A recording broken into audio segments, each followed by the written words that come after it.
And so I kind of learned redistricting at her knee, so to speak. But happy to be here, excited to have you guys experience the movie and really make that connection back to Washington State. Thanks, Allison.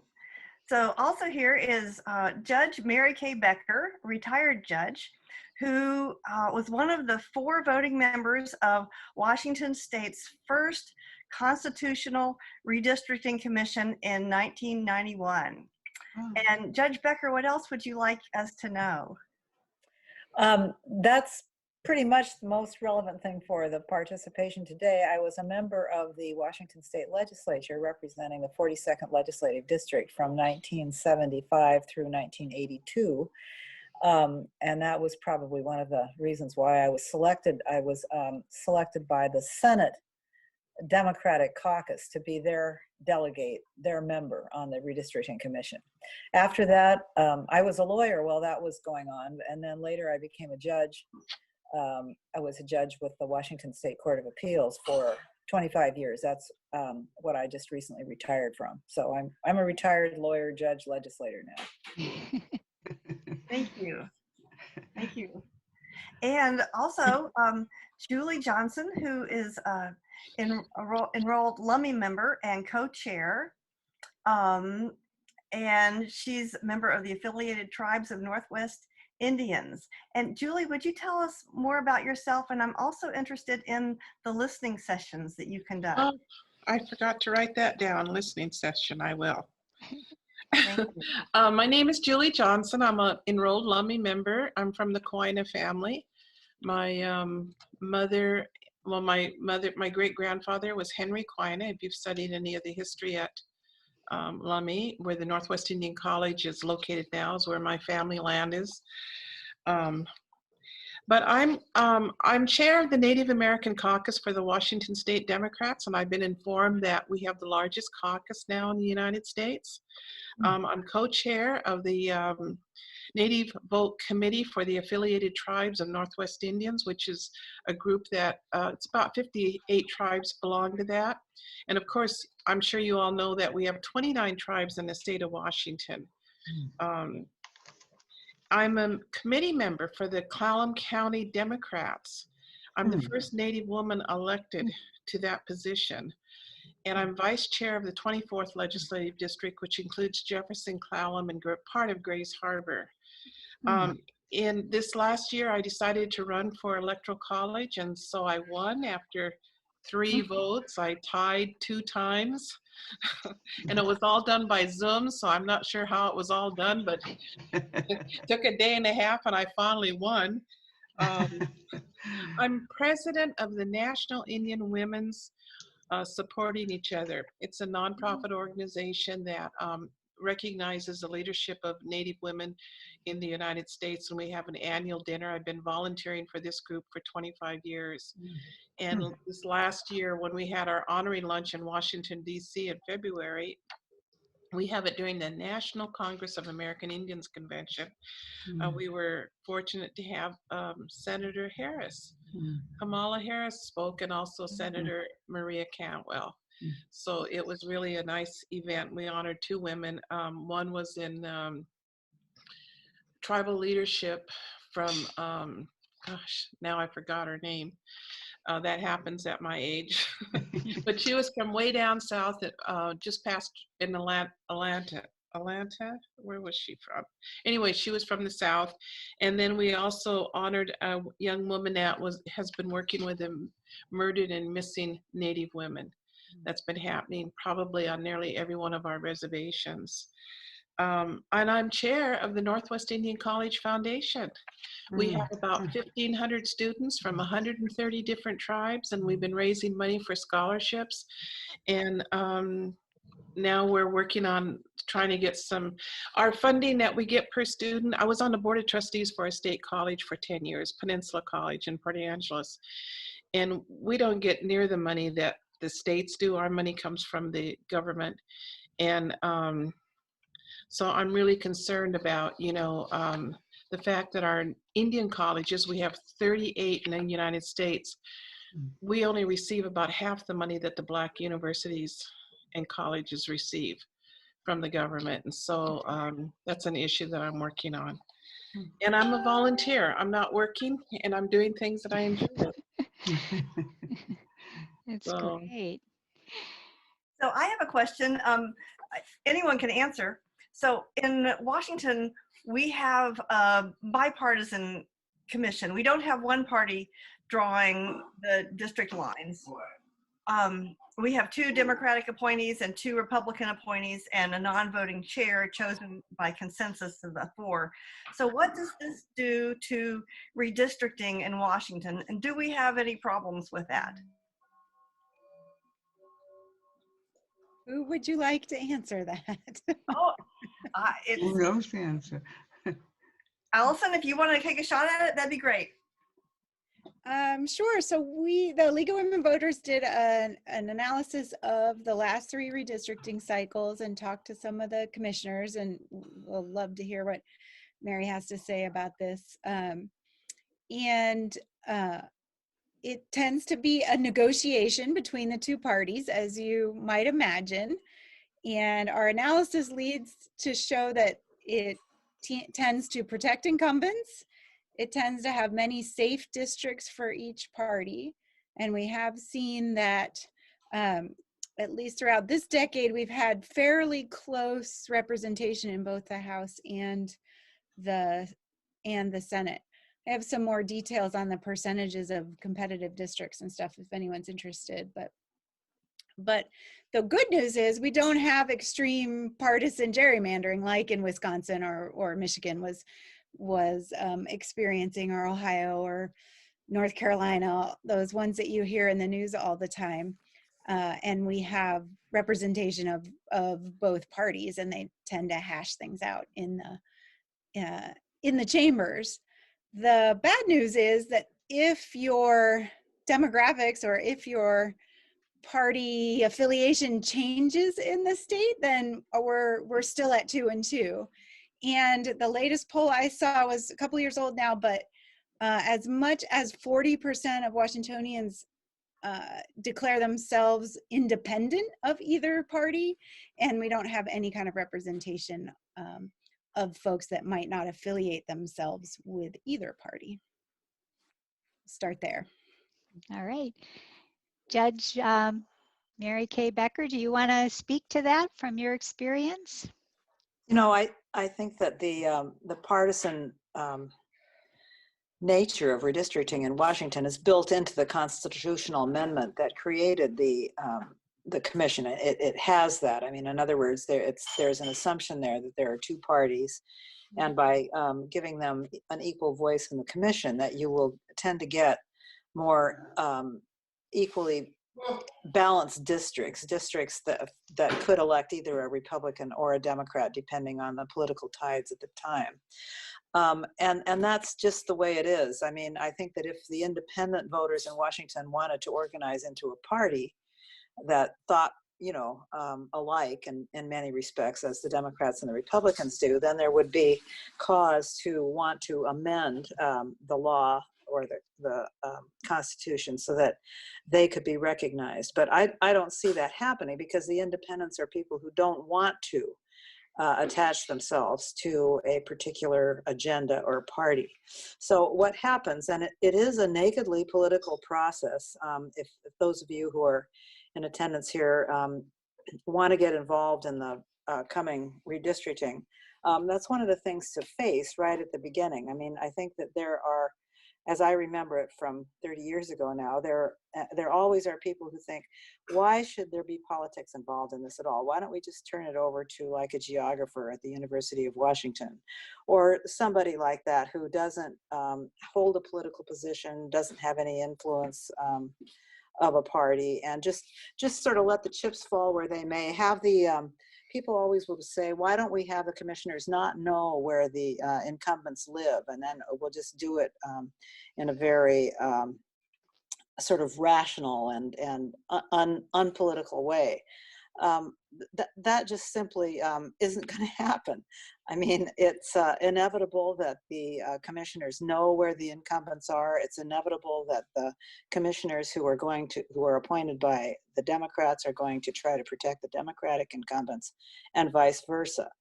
What happened in the year that I was a commissioner, and I think it tends to be this way too, is that simply by the nature of where, how many districts there are. I mean, there have to be in Washington 49 state legislative districts. Simply by the nature of that number and where the concentrations of people are, and given people's political leanings, there are going to be a number of safe districts. They're going to be in King County around Seattle. There are there's just no way that you can not have districts that are safe for Democrats. And the same thing is true for Republicans throughout much of Eastern Washington. Nevertheless, the fact that the Democrats and Republicans are 2 each on the redistricting commission tends to mean that there will be as many as maybe a third of the districts that really don't lean one way or the other. And because of the equality and representation, they will tend to be drawn as independent districts. I mean, for example, you can look at the way Whatcom County is right now. And at the beginning of the decade, you had the 40th district, which is pretty blue. It's San Juan County, South Bellingham, and North Skagit County. It's kind of an environmental district, given the nature of it, and it tends to lean Democratic. When I was in the legislature in the 70s, I represented the 42nd district, which at that time included all of Bellingham, but it also included all of Linden. It was thought to be a pretty evenly drawn district, and in fact it was. When I first won election as a Democrat, it was a very, very close election. I won, I think, by about 1 or 2% of the vote. But to go back to the way it is now, I think it was thought that the 42nd district would be a Republican district. It's the district that at the beginning, I think you had Doug Erickson, and most recently Luann Van Werven, and I forget the guy that Vincent Buys. Yeah, Vincent Buys. Okay, so you had 3 Republicans. All right, now there's 3 Democrats. So what has happened is not that redistricting has brought about a change, but that the demographics and the mood of the electorate has changed, so that now both districts are Democratic, and that's not a function of redistricting. It's just a function of good old political activity and people changing their minds and the demographics changing. So I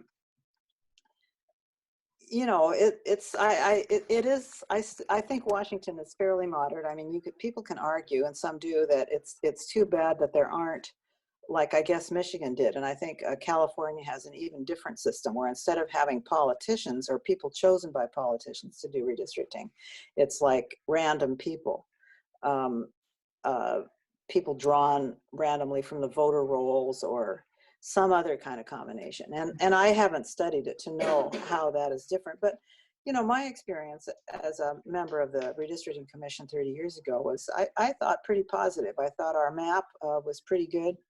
What was interesting about it was that we all were kind of state-oriented politicians, and we got done with the legislative map for the state much quicker than we did with the congressional map. We had the job of drawing a congressional map for the first time with the 9th congressional district. And so that was a challenge because, that meant that everything, all the boundaries had to change. There was no way of just keeping it the same way that it was. And again, what happened was that the 9th district, there were probably 7 or 8 politicians in the state that all thought that they were going to get elected from the 9th congressional district. And they were all using their influence to try to have it drawn in a certain way and make sure that their residences were drawn within the district.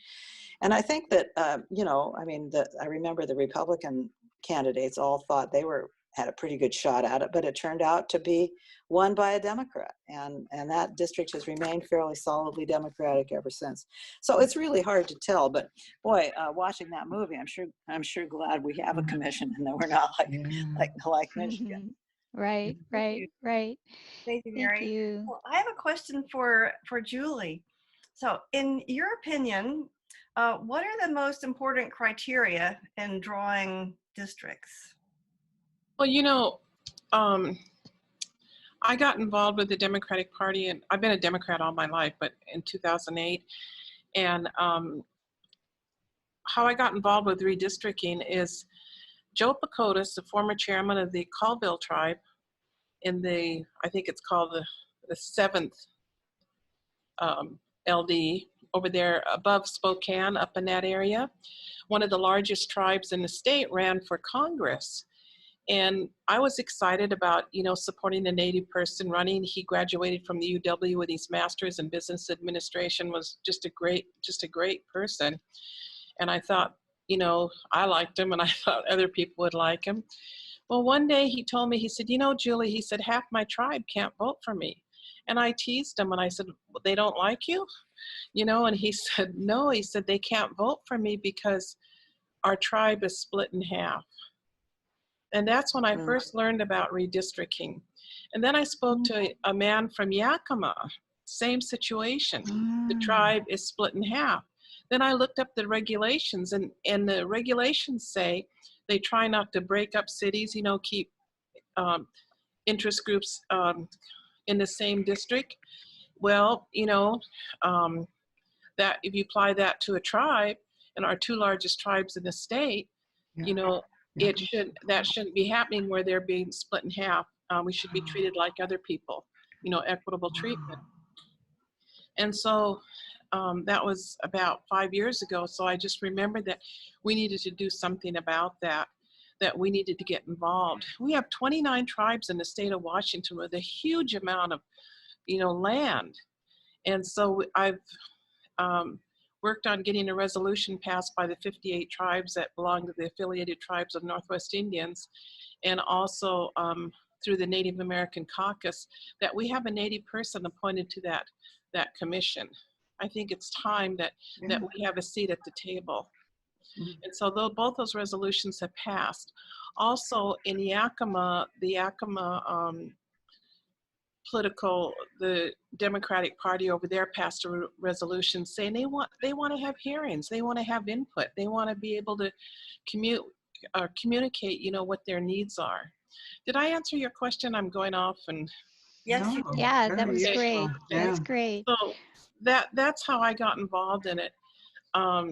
And then the other thing. Now, I've been involved in Native American politics at the local, regional, national levels. And when the Judge Bolt decision was made regarding fishing issues, Senator Slade Gorton opposed that, and he lost, you know, the cases. And it seems to me, and it doesn't seem to me, I know for a fact, probably out of the 570 some tribes in the United States, probably 500 of them knew who Slade Gorton was because he opposed legislation back in DC, you know, when it came to issues. So who was on the last redistricting commission? Slade Gorton. What tribes got split in half? The 2 largest tribes in our state. You know, I go to Safeway store and I see Gordon Fish, you know, his family owns a fish company, you know, and I just shake my head, you know, he's just been mad at us. And I know he passed away, and I'm sure he did some really good things, you know, but for the Native people, nearly every tribe in the country knows who he is. And I just, you know, so I'm really working hard to get a Native person appointed. Luckily, we sent 3 Native persons' names to the caucus leaders in the House and the Senate, and they are under consideration. Yes. As the Washington Voting Justice Coalition, the League of Women Voters, and the Census Alliance. We worked with Speaker Jenkins and Senator Billig, who are leading the efforts. And so it's wonderful that they're under consideration. Cross your fingers if they get. Was Brian Gladysby one of them? What's that? Was Brian Gladysby one of them? That's who the tribe supported. Brian Gladysby, the former. I'm not sure, but I can get you the names. Oh, I would love to have And that. I appreciate that. we have confirmation from the two of them that they will appoint a woman or a person of color or a woman of color. That they are purposely avoiding appointing a white male to the Democratic appointees. So I think that's one that they gave us advocates a voice in the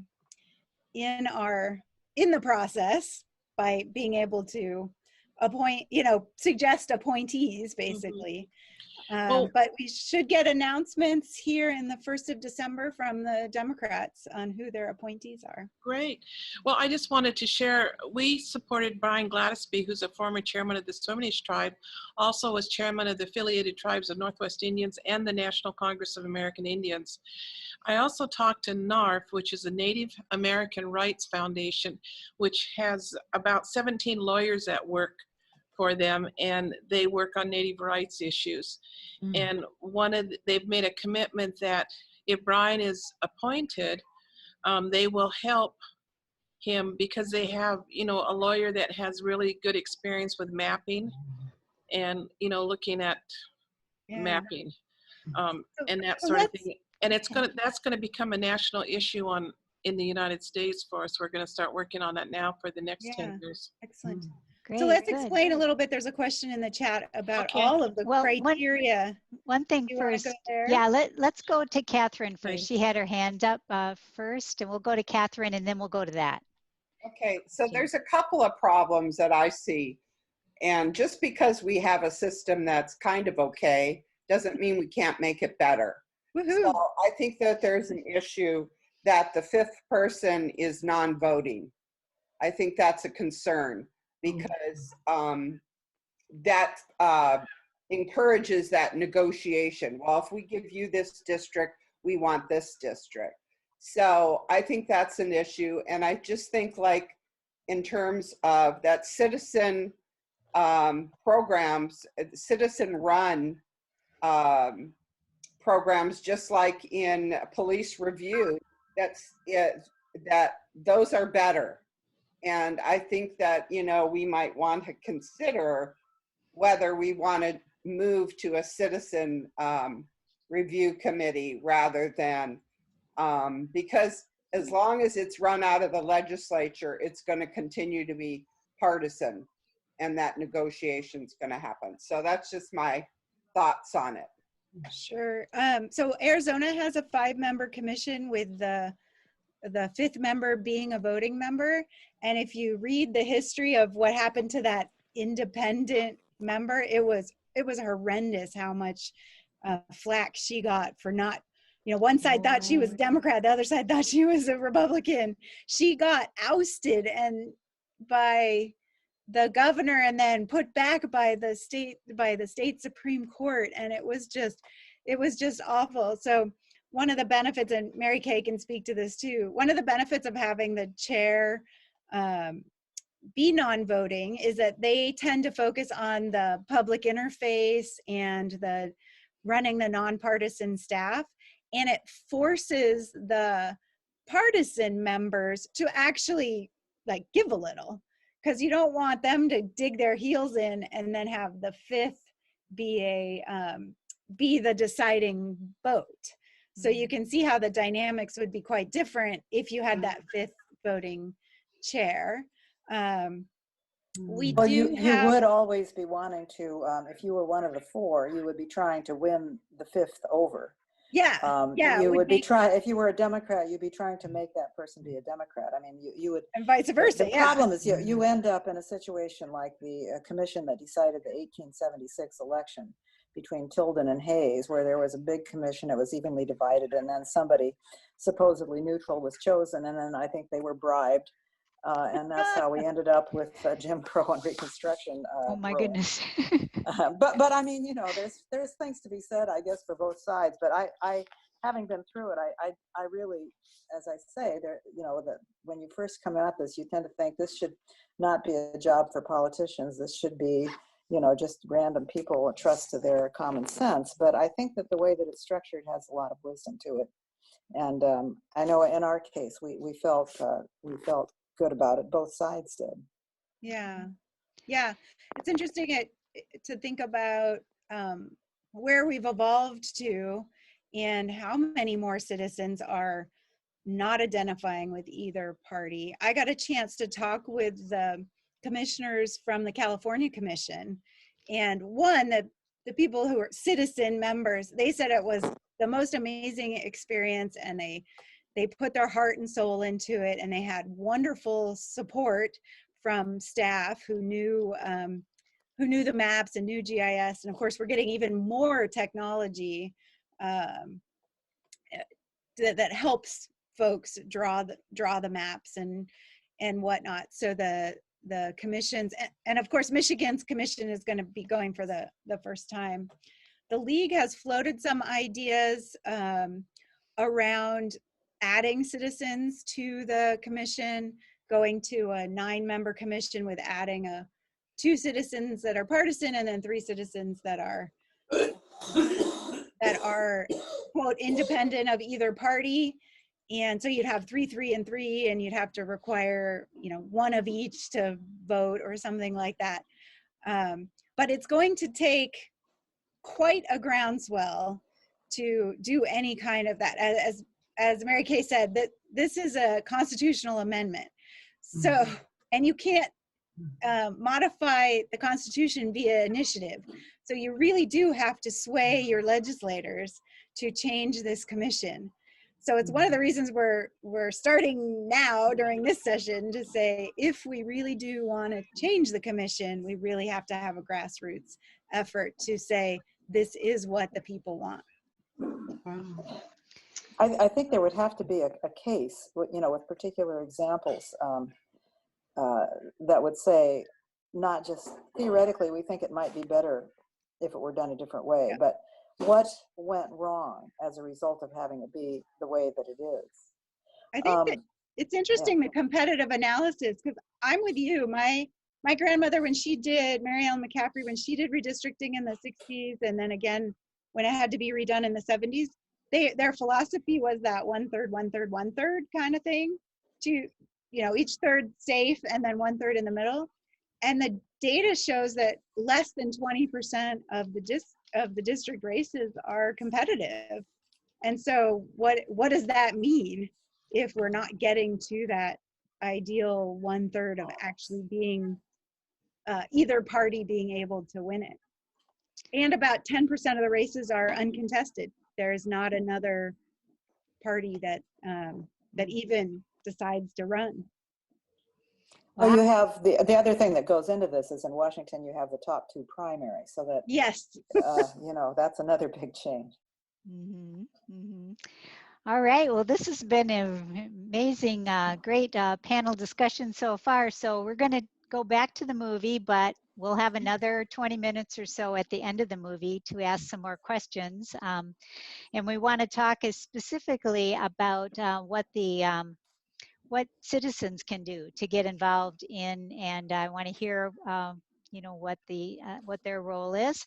And in the interest of time, I just copied and pasted from the Washington State Redistricting Commission report that Allison had alluded to, the other criteria in the Constitution, the statutory requirements for how to draw the line. So you can take a look at that too. The full report's on the State League website. Yeah, I'll put the link in for that too. So. In 2021, the Washington Redistricting Commission will hold public forums on redistricting. And the Speak Up Schools is something that we'd like to hear about. How are you planning to help people deliver effective testimony? Great. So we are helping local leagues all around the state. I think we've got 12 confirmed to hold what we're calling a Speak Up School. And the Speak Up School is designed to inspire folks to testify, but also teach you what makes good testimony, how to deliver your testimony, and what kind of some ideas for some content that you might put in. We're not brainwashing people. We're taking your content and we're helping you create and craft a great 3-minute presentation that you could then deliver for the redistricting commission. So the state team, there's been 6 or 8 of us that have been working for the last year to create modules, and we're doing a train the trainer session coming up here in a couple of weeks. And I believe Whatcom Bellingham, you guys are coming, right? Yes. And so do you guys know when you're going to hold your school yet? What time, what month or anything? Sometime in the winter, right? Late winter, early spring. I think we're in early stages yet. Yeah. Right. Yeah, so we're requesting somewhere between February and April, because we believe the commission will start its first public input stuff at the earliest would probably be May, because they got to get going and hire staff and get organized and all of that kind of stuff. So I'm so excited because it wasn't me. It was all these ladies. We got 2 professional or 2 folks that were professors in College of Communications, and they're going to teach us how to give good testimony. And then we were trying to recruit all sorts of people to be coaches and train them, so that lots of people to participate. So you can have like a 1-on-1 or a 1-on-3 coaching session, so you can practice your testimony and people can give you feedback and you can improve it, all that kind of stuff. So I think it's fun. There's also going to be some optional sessions where I can come and do a redistricting 101 like I did 2 years ago. We can learn, the nitty gritties of the Washington Commission structure. We can talk about all of the court cases and the federal and the Supreme Court stuff and all of those cool metrics that they were referring to, why Wisconsin was punted down the road and where we are at now. I also want to mention the Data Lenses project. If you go to, I'll put it in the chat too, tinyurl/data lenses. And this is a study of the demographics of Washington from 5 different lenses. And lenses by, I mean, like what kind of demographics? So ethnicity, tribal lands, business, environment, all those kinds of things. And this Data Lenses study really is a deep dive into the pondering of how do you balance all these communities of interest? What makes community of interest? And this idea of voting power, right? We know what happens when nefarious people crack and pack certain communities or certain parties into areas. But what's the opposite of that? What is, quote, fair redistricting, right? It's a balancing of interests.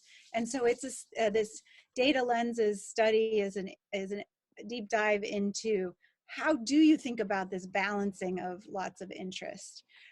Kit, did I hit everything? Yes, thank you. That's great. Yes. And I wanted to ask Judge Becker, so in 1991, was there a testimony that made a difference in the deliberation of the district lines? Do you remember? Well, we traveled around the state at some time during that year, and we had a number, 8 or 10 different community meetings, and they were relatively well attended. I would say 20 to 30 or 40 people maybe would come out. It was, we wanted to do it because, you can read about or, maybe watch presentations of the various demographics of the state. I mean, one of the things that we did was the state patrol plane was made available to us so that we could fly as a group over Marysville, which was at that time a city that we all had tended to think of as a little town that had a strawberry festival. But what was really happening to it, and you could fly over it and you could see that the suburbs and the developments around Marysville were really proliferating, something that, I remember that made a difference to us thinking about, that area. I would say that, just on the subject of, in general, I would say that those of you who want to get involved in making testimony, one of the things that you should take advantage of is that I'm sure that the commission will make it possible for people to use the software that they have and try to draw their own maps. one of the exercises that we went through before we went to different communities was each of the four of us sat down and drew what we thought would be the optimal map. In other words, we gerrymandered according to which political party we were favoring. So, and different things that we wanted to accomplish.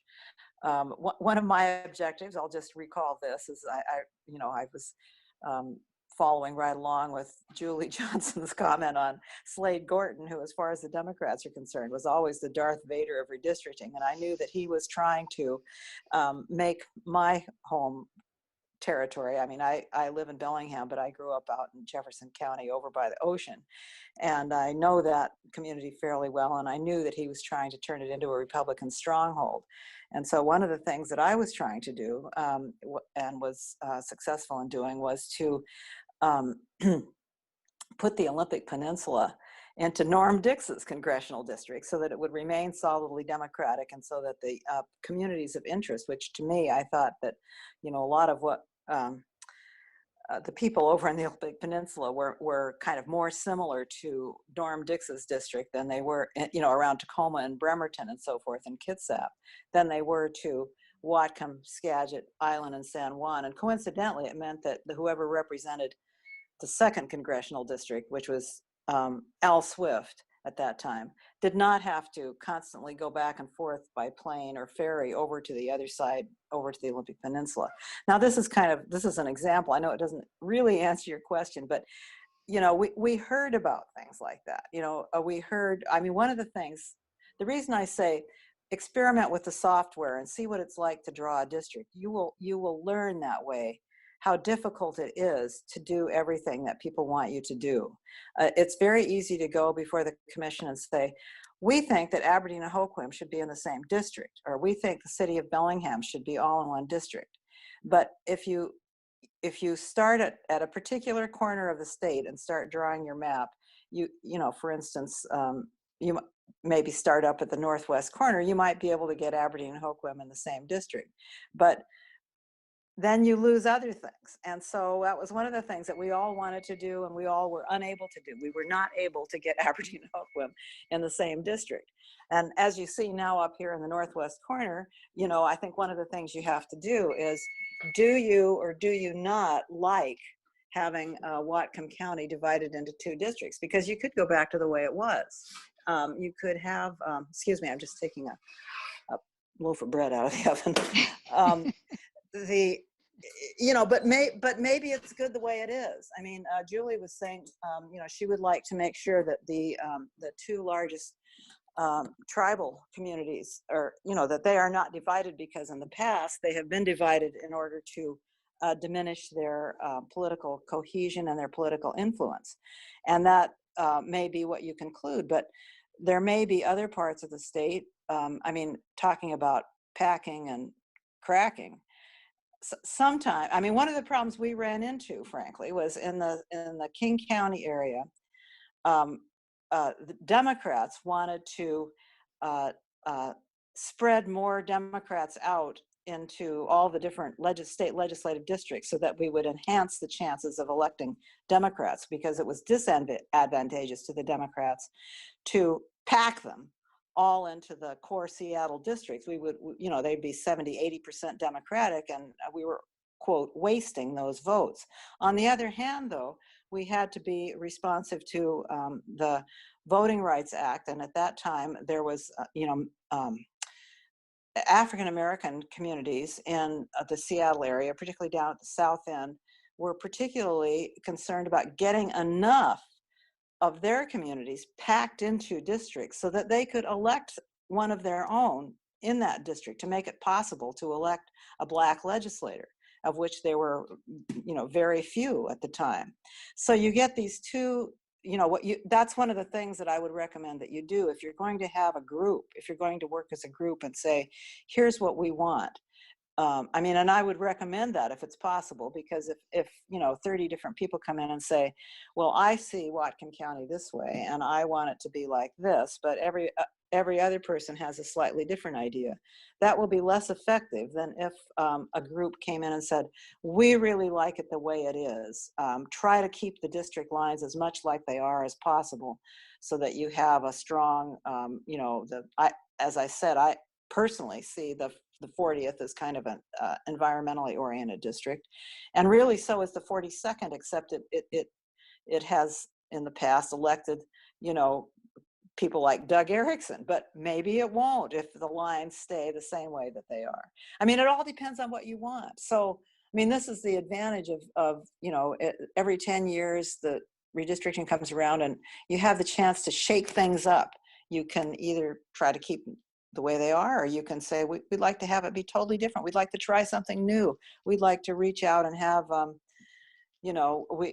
one of the things I liked about my district back when I was in the 42nd, I kind of liked the fact that I had both Bellingham and Linden, because I thought they were both interesting. I thought they were both fun to represent. Linden didn't vote for me, but they had interesting problems with farms and things that I liked working on. So, it will determine, what is the legislator that you elect from those districts? What are they going to do? What are they going to be responsive to? What would you like them to be responsive to? When they come out to speak to you after they've been elected and they give a report on what they've been doing, what would you like to hear them say? Would you like to hear them say that they help the environment, or that they help the farmers, or that they really concentrated on police reform, or that is the budget getting out of hand? Do we want to really cut taxes? I mean, what is it that we want? If you can talk about that in advance and come to the commissioners with a cohesive thought and present it based on having undertaken at least a dry run with the experience of how difficult it is to draw a map of the whole state with 49 different districts. Do you want them all to be even? Would you like, maybe that's one of the things you would like. You would like to have, forget about issues, forget about Democrats and Republicans, just make them as evenly drawn as you can, and forget about where the incumbents live. I don't think that argument is going to get very far, but that is one of the things you could say. And if enough people said it, across the state, who knows? Thank you. Thank you. So Julie, I'm wondering, you'd mentioned to me that you do listening sessions where you train people to speak before legislators. What's been your experience about on that? And what are things that you try to help people to do to be effective when speaking? Well, I agree with what the former speakers have said. One of the things that when I've done listening sessions, basically for tribes and program managers, to get them used to having to testify or ask funding agencies what they need. And years ago, I worked for the Lower Elwood tribe, and one of my responsibilities was to secure research money on how to take down 2 dams. And my job was to raise $1.6 million to hire people. And they were really, really poor, and they didn't have a lobbyist, and I'd never been a lobbyist. And I went to DC and met with Norm Dix. And, but I watched and I listened, and, the testimony, whatever we present, we need to have it brief. We need to be able to say, refer to the regulations of the redistricting, like I have the regulations right here. And it talks about having communities stay together, and use that in your testimony so that the people that are on the commission will know that we're following the rules and setting our priorities, and then they can vote for us. And so that's basically, what I've done. But in organizing a listening session, it gives people experience in testifying, to be brief, not to talk and talk and talk, because once you talk too long, you lose the people. And just, not have more than 3 pages. And the thing I learned in Washington, D.C. is that, like when I was in Patty Murray's office or Norm Dix's office or Senator Cantwell, they were meeting with people every half hour.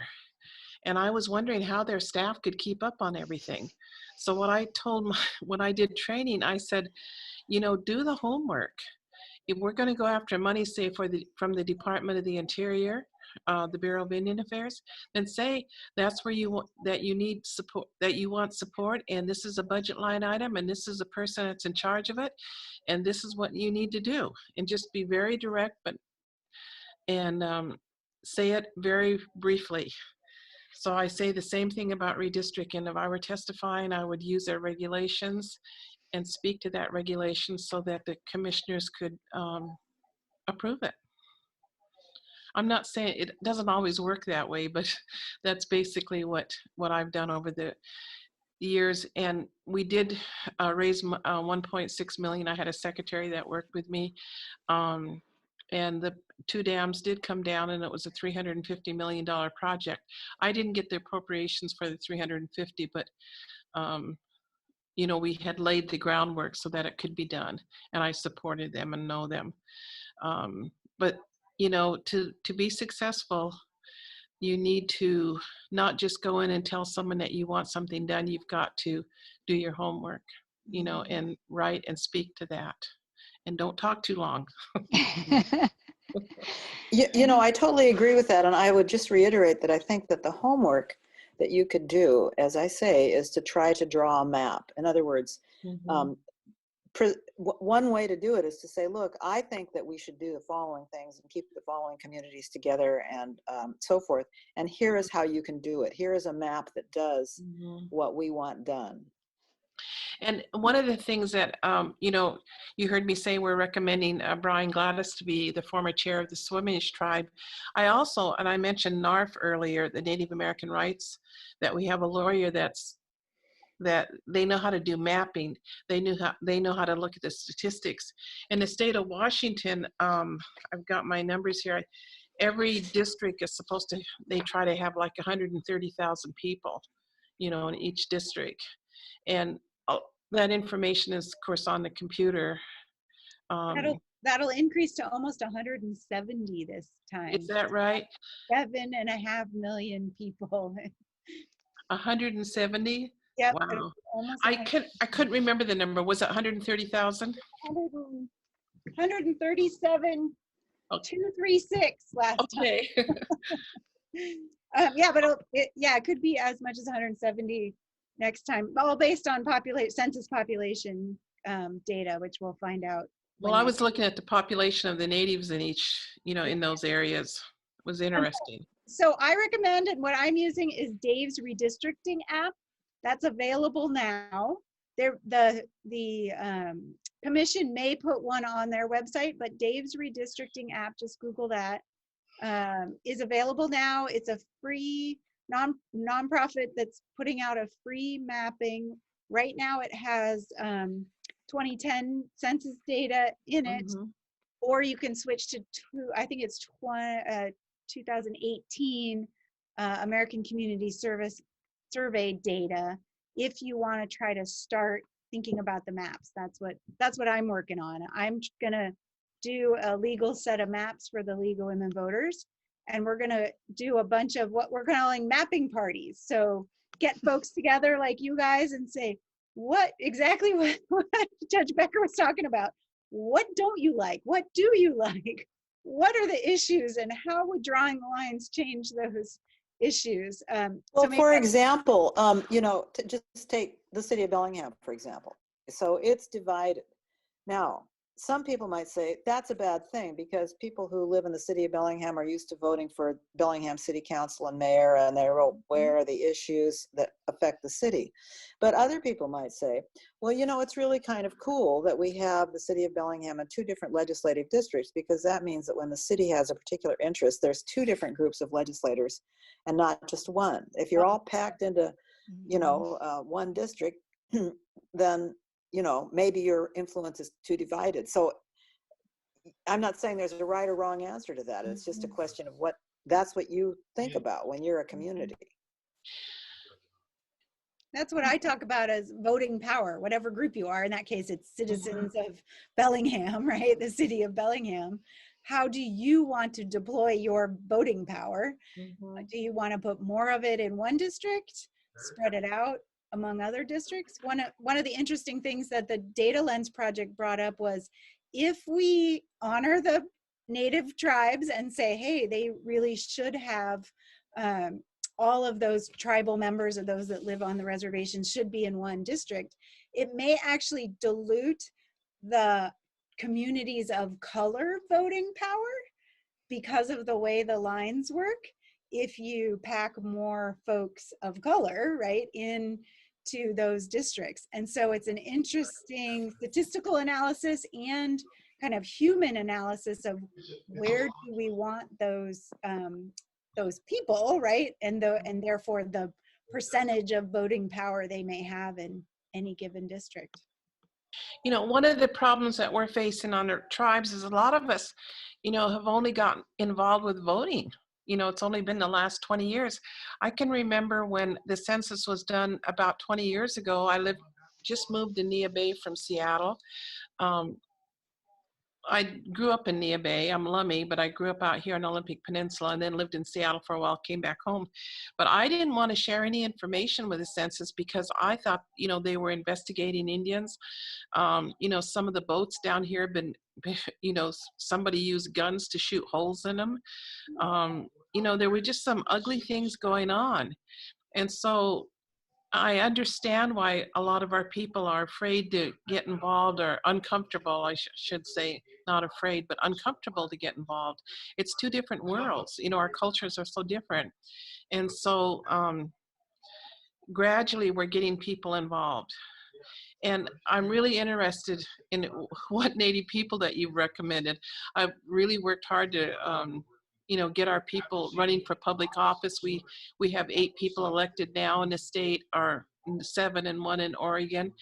We had 6 people running for office. 2 made it. Of course, you know Deborah Lackenoff. Yes, right. And no one ran against her, but we also, you know, and thank you for all those votes for Judge Lewis. You know, that's historic, and I'm going to be sharing that with people around the country, you know, about her accomplishments, and, you know, the state of Washington supporting her. That's unreal. That's, you know, so we're getting there. We're getting more and more people involved, you know, so, but on a testimony, I want to ask, maybe I have a question. So when they take the testimony, will they take it, will they accept written statements? Yes. Okay, that's And just turn in written statements, and this year most likely their public testimony will be online. right. So you'll sign up, and there'll be some Okay. kind of streaming system, and then they'll call your name and spotlight you for 3 minutes. Of course, though, like, personal testimony is always the most effective. And people are great writers, but if you can deliver it with your personal story as well, that's why. Could I add one other thing? Yeah. Now, I assume this is happening, again, when we did it, you know, as I say, I was the delegate from the Senate Democratic Caucus. So part of our process was I personally met with each member of the Senate Democratic Caucus. Yes. And they, you know, and the point was to get me as informed as possible about, you know, their district, because they were the, you know, that person knows the political aspect of their district better than anybody else. Okay. So that's another avenue, I think, is that if you want the 40th district to stay the way it is, you might want to talk to Deborah Lackenoff and say, you know, we understand that there may be a shakeup here, and we kind of like it the way it is. Or if you have a proposal for how it should change, you know, these are, you know, this is how to draw the lines is just another issue upon which you can try to influence your legislator, who will have some influence on the negotiator. Now, obviously, the negotiator, the commissioner, isn't going to be able to please every member. You know, the best they can do is to make sure that nobody's house gets put in somebody else's district. That's kind of the bottom line, right? Definitely do that. But other than that, you know, it's you know, the commissioners really do have kind of a lot of independence. At least that was my experience. But I was very well informed about what different people wanted. Allison, do you have my email address? I do, or you were on some of the notes, right? So I do. We should chat. Okay. There's lots, but I did confirm that Brian was one of the ones in consideration. So I'm very excited for that. That some of the other people maybe weren't able to do it, but he definitely said he would if asked, kind of thing. So I think that's great. I just want to reiterate that, like, public speaking is one of the top fears of most people. Like, the only thing they fear more is death, right? And so I think, working together and practicing your testimony and realizing that the commissioners are just like Mary Kay Becker here, right? They're pleasant people and wanting to do a good job. I think that's all really important. And that if we can get together in these speak up schools, hash out some of these issues, practice, get better, then even after the redistricting commission is over, now we're better advocates for anything, for going to your state legislature and advocating, for going to your city council or county council, going to your kid's school board or school and talking to the principal or the teacher. Like, these are just skills that will help us as people be advocates for the things and the people that we love. Well said. Well said. Well, are there any other questions that people have? We can wrap up at some point, but any other? Well, I just want to add that I'm so thankful that you organized this Zoom meeting. I had no idea that, what people were doing on redistricting. It's new to me. I've done a lot of other things, but this is totally new to me. And I really appreciate what the League of Women Voters are doing in Whatcom County. And I just really, really appreciate it. I've learned a lot tonight, Yeah. I remember, when I had to work on the removal of the Elwha dams, when I came to Macaw, they wanted me to raise money to close a garbage dump and get money for a parking lot. So how do you make a parking lot exciting? But we have 120 inches of rain a year out here, so, we don't have one, it's all muddy. But Yeah. I just thank all of you. Haishka Siem, thank you, dear ones. Right, thank you, thank you. I'll make one more point, which is we tried to pass a modernization bill on redistricting, and just making sure that the commission was using all the latest technology, putting their meetings out in all the languages of all the diverse communities in our state. And we really tried hard to make it something that was modern and that both parties could agree to. It was about the people of Washington state. And it failed. And it failed primarily because legislators didn't believe that people cared about redistricting. Whoa. And I'll tell you in the numbers, right? We have a state, last go around in 2010, we had a state of 6.5 million people, 20 meetings where the commissioners went out and said public input. Under 600 people showed up. Right? 0.001% of the public showed up, right? Now, maybe people gave some written, but not very many. So our goal with the Speak Up Schools is to turn that number, at least, we've got 1 million more people, right? So let's turn that number to at least 2,000 people that want to testify. Wouldn't that make a statement that said to legislators, we care about redistricting, we're watching, we want to vote the people we want to vote that care about our issues into these new districts. So that's my plea, to come to the Speak Up Schools, to dedicate yourself to testifying so we can show legislators this really matters to the people of Washington state. Well, and I will add that once you, what will help you probably get turnout is after the commissioners start talking about what they would like to do. Because there will be specific plans, probably, and then you will see that the things that you like about the districts the way they are, somebody's going to try to mess them up. I mean, in other words, that, as I say, if you have 2 strong commissioners on each side, then the negotiation is going to result in a tug of war that is more or less equal. If you don't, though, that's why it's always kind of worrisome when you have somebody like Slade Gorton that's trying to pull the strings either directly or from behind the scenes. You'll get an argument for something that superficially sounds good. It's going to undo cracking or packing. It's going to, unite communities of interest. What could be better? Well, you can look at it and you might find out that it's going to do something like the gerrymandering that we just heard about in that movie. If you look into it, I mean, somebody's got to be watching to see what is this really doing. And the best people to watch in a particular are the people who live in the particular area that is being redistricted.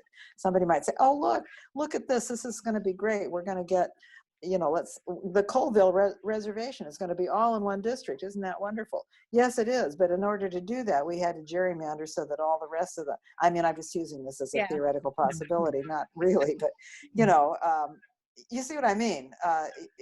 Everything, you pull a string and it affects something else. My grandmother used to say it's like a fish bowl full of billiard balls, and each billiard ball has equal population. So if you move one, what happens to all the others? And they all collapse. Ka-chunk, ka-chunk, ka-chunk, ka-chunk, ka-chunk, ka-chunk. I'll tell you, it's fun. If you like maps, I remember back in the day, I used to enjoy playing Tetris on my computer when it was new, and it was very much like that. You got all these little shapes falling into place. And the maps are wonderful. If you like maps, even back 30 years ago, I still have some of them. They were just beautiful. The maps that they would draw. And you see the state of Washington in all of its glory, all of its rivers and, trees and everything. And its people, and where they are. And you can see, boy, one of the things you could see, they had a great map that showed where does a population grow? It grows along roads. You could see where somebody had, there didn't used to be a road, but now there's a state highway that goes along out here. That's where all the houses go. That's what happened in Marysville. You could see the roads going out to the east, and that's where all the new development was. And, just an amazing education to watch all that unfold on computers.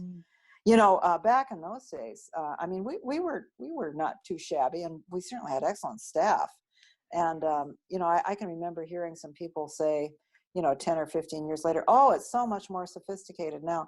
I didn't believe that at all. We had very sophisticated technology 30 years ago. We knew where people were. We knew where the Democrats were. We knew where the Republicans were. We knew an awful lot about them and their voting habits.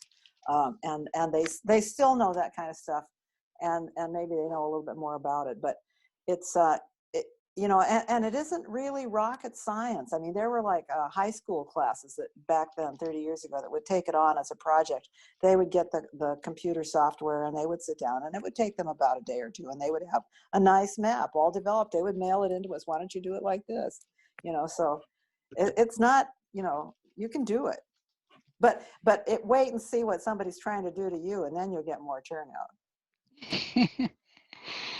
Yes. I'll tell you, Norm Dix wasn't really happy when I first proposed that I was going to move him completely out of Tacoma and put him over in the Olympic Peninsula, just to make my point that we could do that. Of course, we ended up putting him back so that he could have most of his Tacoma district. But, he started to get interested in redistricting then. It took me 2 years. It took me 2 years to convince Norm Dix to support the removal of the Elwha dams. But then when he got on board, he really supported it. Oh, that's good. Well, I'm glad to hear that. Yes. But Slade didn't. I know. Slade, see, one of the choices that the Redistricting Commission had to make was not only did we have to pick the non-voting chairman, but we also had to pick a lawyer. And the Secretary of State was promoting Jim Johnson, who was at that time one of the members of the Attorney General's office that had worked with the Secretary of State's office, but he also happened to be somebody who had worked hand in glove with Slade Gorton and argued those Supreme Court cases against the treaty rights. And so, the Republicans were all for him. But Shelley Yap and I, we were the two Democratic commissioners, we said, absolutely not, no way, we are not having him. And, we interviewed various people and ended up getting somebody who was just a regular, good lawyer. Independent, not the Secretary of State. But the Secretary of State is very key in this too. They supply the staff, at least they did 30 years ago, and I imagine they still do. And I have to say, the staff was good. All of the staff, the partisan staff from the Democrats, the partisan staff from the Republicans, the Secretary of State staff, excellent. They really took it seriously, and they had everything we needed. Great. Well, thank you all. I really want to thank our panelists and everyone for showing up. It was really a wonderful evening, and I appreciate it. I'll send out the chat resources. There was a request. I'll send an email out to everybody of the chat resources, so you have that, and contact information for Allison and her Speak Up schools. And yeah, so thank you all. Really Is there, appreciate it. where did you get the film before you say goodbye? Where did you get Oh, well, there's a, we got it through the film distributor, and they gave us the license for it, but I believe it's available now out in, like on, probably out in Netflix and so forth. Okay. But I can send you the information of who I Okay. contacted to get the film. Yeah. All right. Right. Thank Right. you. Yes, thank you. Thank you all. Okay, bye. Bye, everybody. Bye.